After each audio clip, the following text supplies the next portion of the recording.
एक पिता ने अपने बेटे का बहुत अच्छी तरह से पालन किया, उसे अच्छी तरह से पढ़ाया लिखाया और एक सफल इंसान बनाया। इसी के बल पर बेटा एक कंपनी में बड़ा अधिकारी बन गया।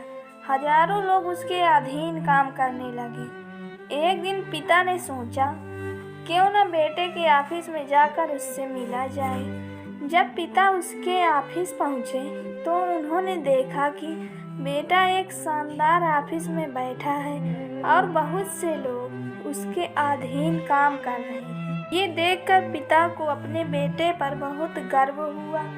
पिता अपने बेटे के पास गए और पीछे जाकर उसके कंधे पर हाथ रखकर खड़े हो गए। इसके बाद पिता ने अपने बेटे से पूछा, इस दुनिया का सबसे शक्तिशाली इंसान कौन है?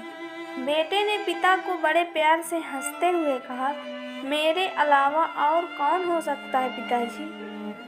पिता को इस जवाब की आशा नहीं थी। उसे विश्वास था कि उसका बेटा गर्व से कहेगा कि पिताजी, इस दुनिया के सबसे शक्तिशाली इंसान आप हैं, जिन्होंने मुझे इतना योग्य बनाया। बेटे का जवाब सुनकर पिता की आंखें भर आई। वो ऑफिस के गेट को खोलकर बाहर निकलने लगे।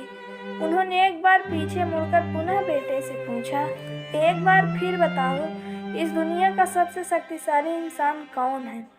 पुत्र ने इस बार कहा, पिताजी आप हैं इस दुनिया के सबसे शक्तिशाली इंसान। पिता ये सुनकर हैरान हो गए।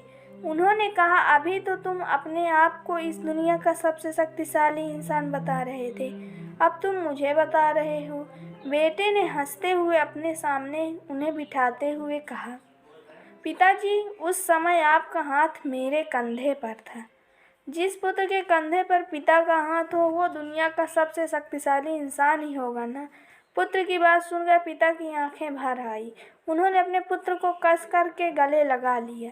सच है, जिसके कंधे पर या सर पर पिता का हाथ होता है वो इस दुनिया का सबसे शक्तिशाली इंसान होता है। तो दोस्तों, अगर आपको ये कहानी ज़रा सी भी पसंद आई हो तो वीडियो को लाइक कीजिए, चैनल को सब्सक्राइब कीजिए और कमेंट करके ज़रूर बताइए कि आपको कहानी कैसी लगी।